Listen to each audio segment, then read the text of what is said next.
If I knew all along that I was going to do business, why did I even come to SOTA in the first place to pursue arts? Does it make this entire 4-5 years journey, like, did it not mean anything? I think I thought a lot about that. My name is Aprillia. I studied in dance and film in SOTA, and currently now I'm working as a financial consultant. Oh my god, sorry, I look at the camera. Wait, we'll start from the top. Okay. So the first time I actually realized that I fell in love with dance was when I saw a couple came to my primary school to actually do a Latin ballroom dance performance. And then I started taking up Latin ballroom as a CCA in primary school. Yeah, it's just a very sassy dance. I don't know, I just love it. I love the music. I love the costumes. I love the thrill of competition. Constantly honing your craft to be better. I did that throughout the most of my primary school. A lot of performances, competitions, and I used that to actually audition for SOTA. Yeah, so I got in via the non-ballet route. I remember the dance audition. I think they said that ballet is like the foundation of all dance forms. Do you think that? Debatable. Up till that point of auditioning to SOTA, my worldview is just Latin ballroom. We were introduced to like ballet a little bit. We were taught how to point our toes and all these things which I never ever learned. Like your guts down, you're like learning a new genre. Yeah, it was very eye-opening. I see a lot of people from different genres, all of us trying to learn ballet at the same time. Yeah, it was quite cute. The whole reason why I told my parents I wanted to go to SOTA in the first place was really because I wanted to be a dance teacher or to have my own dance company. I think along the way I realized I learned a lot more about dance than just Latin, you know. I learned about what it takes to be a dancer. I think discipline was like really at the core of what we were drilled into like having through the little things, like making sure you reach on time to your classes, cannot be late, straight up, cannot slouch.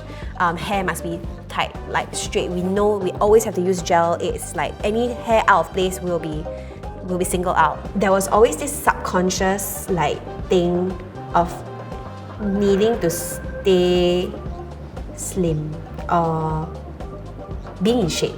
I think that's an unhealthy part about dance. Even though it's not a healthy thing to fit your body type in a certain way, I understand how much we will need to depend on our bodies as dancers, right? When something gives way, like when I dislocated my shoulders, that's going to be a constant reoccurring thing. Our bodies go through a lot. Yeah, so from all these little things, I think it ingrained a certain level of discipline in me. I know that if I were to do something, it needs to be right, it needs to be proper. I can't do things like shoddily, like I can't be half-assed, As much as I'm a very competitive person, I think one thing I did not enjoy was a competition during SOTA. If you're not the cream of the crop or if you're not the top, it's going to be really hard to be in this space of dance. After a while, I would say I think I adapted from it quite fast. As much as I love performing, as much as I love competing, I had this mentality of, yeah, it's okay.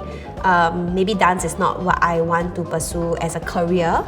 Thankfully, SOTA had many other things that we could explore outside of dance, and I'm really grateful for that. It really helped me to see that if this door closes, like another will open, and there are so many other things that I can pursue. So while I was studying in SOTA, I also had this very big side thing that I was pursuing. I was a chairman of the youth organisation, and I was exposed to events planning. So that was something I realised I really enjoyed doing. I think in year 3, year 4, I knew I was going to pursue business. It's always about starting my own company. So currently now I'm a senior financial consultant. I'm entering into my 5th year of the career.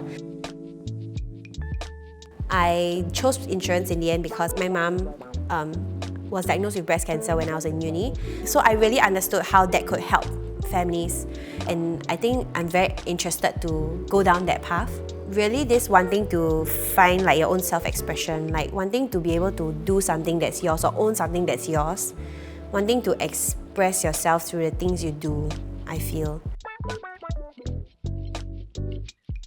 Yeah, in many ways the arts has helped me or shaped me to be the person that I am today, and eventually to be the consultant that I am now. whenever you encounter difficulties or when, let's say, your body's down, your body's injured, you don't just give up on the item, you still have to perform anyway. It's the same in all aspects of my life, in my career, even at home. That builds some kind of resilience in me as well when I face any challenges nowadays. One thing that I face a lot in my career is rejections. I eat rejections for breakfast, that's what they always say. This idea of giving up doesn't come to me so easily. And I think all of this is really from dance. In my work, for example, preparing files for my clients, my husband would say like, oh, why do you spend so much time, doing all these things for your clients when maybe to them it's just a portfolio, it's just a file. But to me, it's just all the little things that I was trained since young, that little things matter. From your performance, your angles of your fingers, the angle of your head, all these small things that make the big picture, right? You don't just look at the big picture. So I guess in the way I see things now, like because of dance, I'm able to have this quality that I can bring to work as well. It's not just what you learn, like you don't just learn how to dance, you don't just learn how to play an instrument, but what comes with that. Yeah, discipline, like honing your creative skills, thinking outside of the box. Like all these, it's very hard to learn through other things.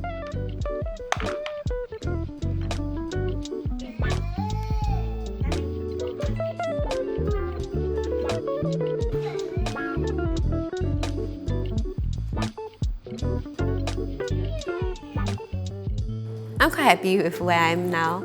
I had my child last year, so I haven't been dancing for a very long time. Yeah. I mean, I still really find ways in my life now to still enjoy the arts. And I still keep in very close contact with my dance community. I mean, dancing just makes me happy, so being able to do it as a passion or a hobby is good enough for me. Definitely want my son to have an arts background. I will be trying to expose him to different things, see what he likes. We'll send him for all the baby ballet, hip-hop, like all the baby hip-hop classes. It's so cute! Yeah, we'll do all of those.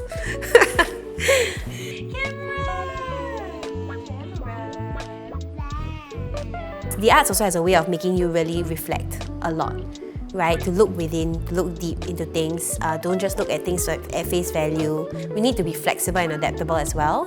From everything that you've tried, there will be something that you will have learned, and then learn to use that in your next endeavor or next thing that you pursue. Yes. All skill sets are transferable, I feel. And I think it will be a great opportunity if you've been given to pursue the arts. Like, just take it. Yeah. And we're done. Yay! Thank you. That was great. Thank you so much. Thank you. Thank you so much. Yay!